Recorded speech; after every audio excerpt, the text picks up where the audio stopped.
nos disipa el miedo, nos calma el dolor, con solo brindarnos su regazo santo, con solo cantarnos baladas de amor. De ella aprende el niño la sonrisa tierna y el joven la noble beatificación. Aprende el anciano la oración materna y en su alma florece la resignación. Venid los moradores del campo a la ciudad y entonemos un himno de intenso amor filial. Cantemos de las madres la ternura, el afán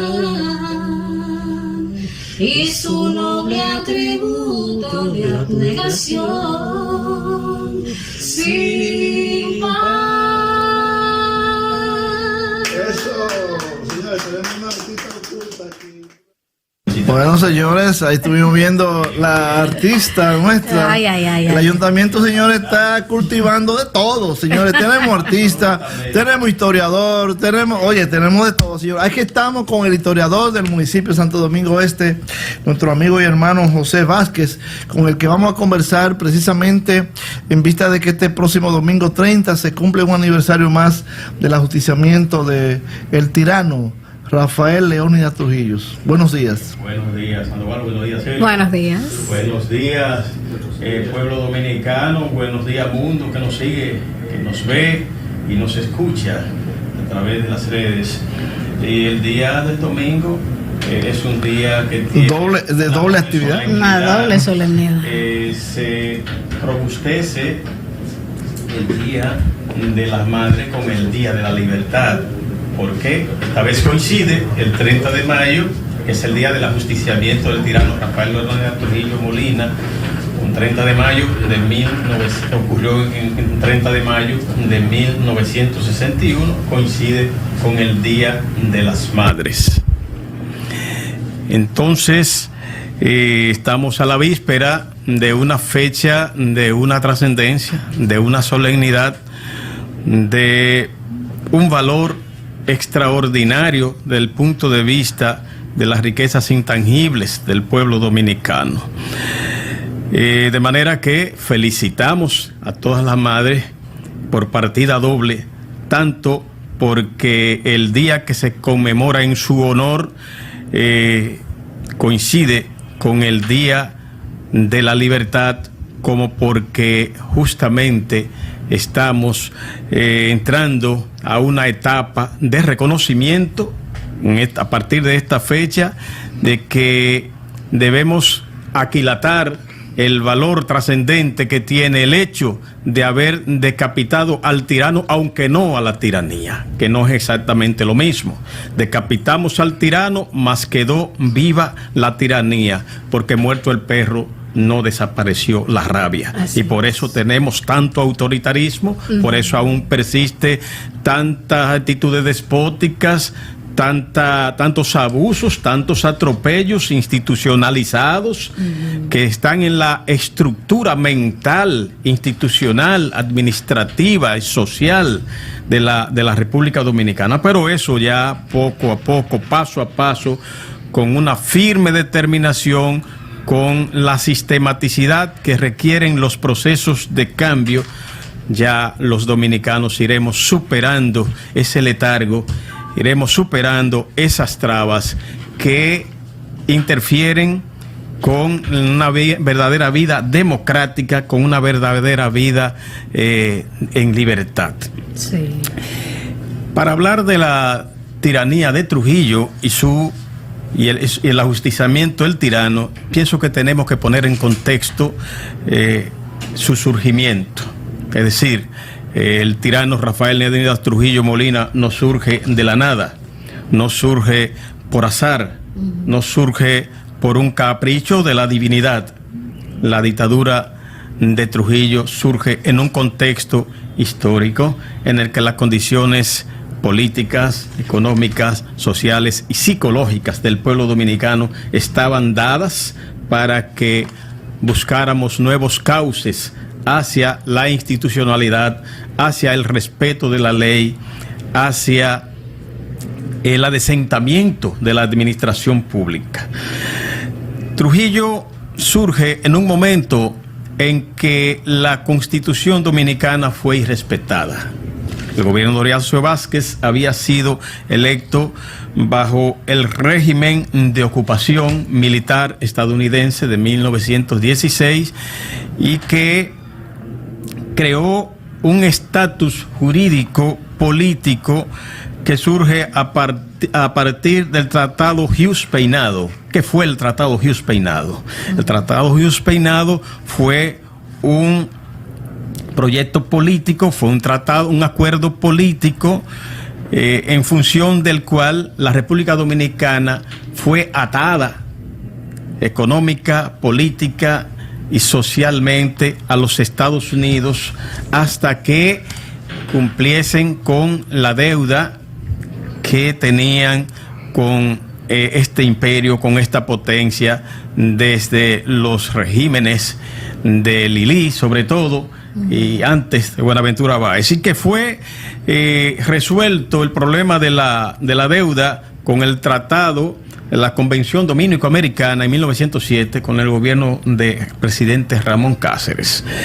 En la Convención Dominico-Americana del presidente Ramón Cáceres fue ratificada en 1924 en el contexto de la victoria del presidente Horacio Vázquez, y esta constitución que regía el país en el momento que surge Horacio Vázquez al poder había sido por efecto de la fuerza de la ocupación militar que dura desde el 16 hasta el 24, había sido suprimida de hecho, pero como una violación no genera un derecho, había que inferir a la luz de la interpretación de los juristas de la época, los malos consejeros de Horacio Vázquez, había que inferir que no estaba vigente la ley de batuta y constitución de los regímenes, de los gobernadores del régimen de ocupación militar estadounidense el 16 al 24, sino la constitución promulgada en febrero de 1908 por el gobierno de Ramón Cáceres y que establecía 6 años de periodo gubernamental. Horacio Vázquez fue electo luego de que Juan Bautista Vicini Burgos, un hacendado dominicano del este, encabezara un gobierno provisional de 2 años que se encargó de organizar esas elecciones y de garantizar la gobernabilidad en el marco de la desactivación de los guerrilleros del este, que le llamaban gavilleros, y de todas las manifestaciones que había venido llevando a cabo la Unión Nacional Dominicana en la lucha por la restitución de la soberanía nacional, porque aquí la soberanía nacional fue suprimida definitivamente, fue bajada la bandera dominicana y subida la bandera estadounidense en 1916 al 24, cuando tuvimos 4 gobernadores. Comenzamos por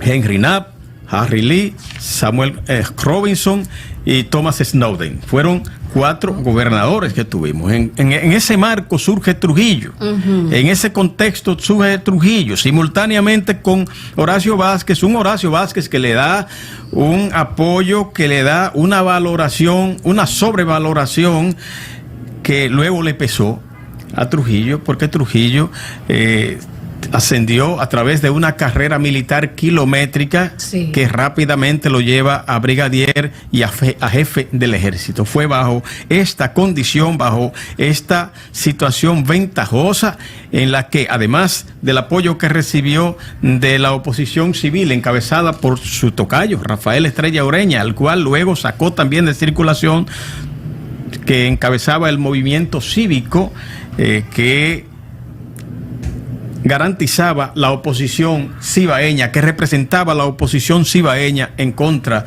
del régimen de Horacio Vázquez. Entonces Trujillo se aprovecha de esta situación. Fue el 23 de febrero cuando se produce el golpe de Estado contra Horacio Vázquez, y ahí Rafael Estrella Ureña, que preparó su condición de sustituto del presidente Horacio Vázquez, porque fue ministro de dos carteras, fue secretario de Estado en dos ocasiones, y la última fue secretario Interior y Policía. El secretario Interior y Policía era quien correspondía a la sustitución del presidente una vez este faltara. Entonces, Estrella Ureña, sabiendo eso, preparó el golpe con Trujillo a la cabeza militar, a los mandos militares, y gobernó desde marzo, desde el 3 de marzo, Rafael Estrella Ureña, hasta el 16 de agosto, en que Trujillo asume la presidencia de la República, con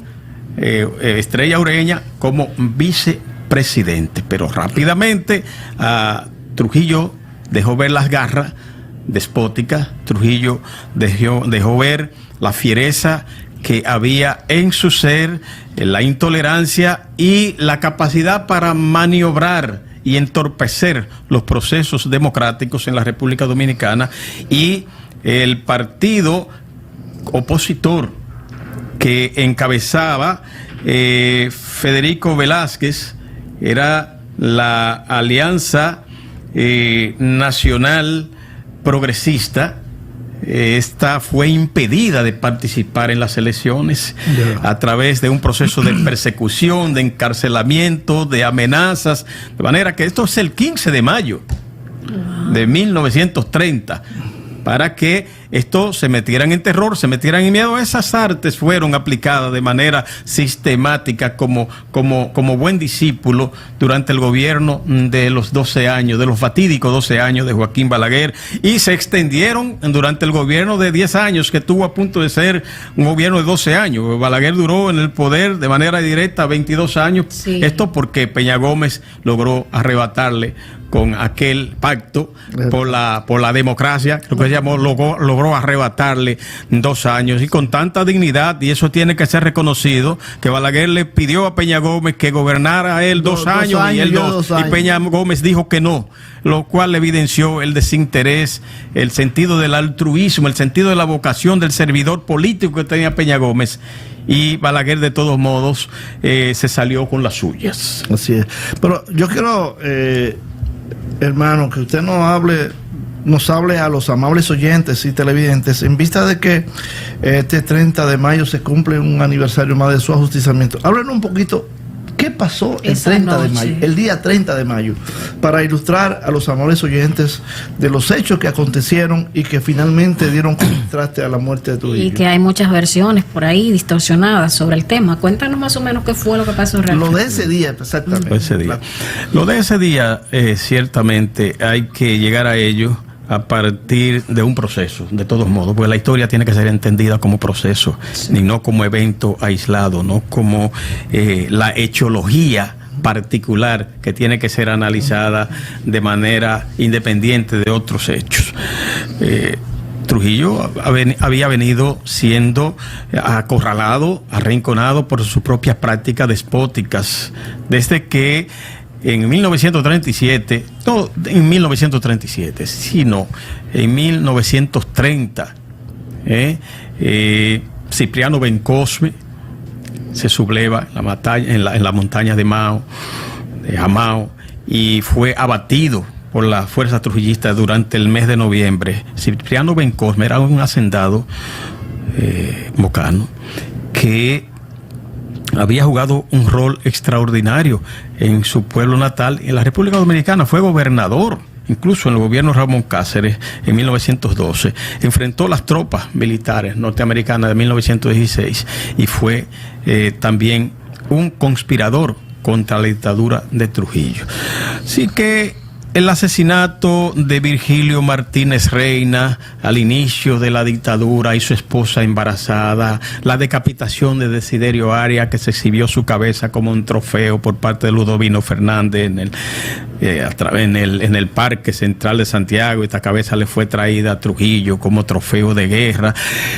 La matanza de los haitianos de 1937, la matanza sumaria, las ejecuciones sumarias de los guerrilleros de 1959, el asesinato el asesinato de Jesús de Galíndez, del capitán Murphy, capitán de la Fuerza Aérea estadounidense, piloto de Octavio de la Maza Vázquez, que fue usado que fueron en este proceso. De acontecimientos que fueron llevando a lo que pasó ese día. A lo que pasó ese día, sí. De eso se trata, Sandoval, me interpretas.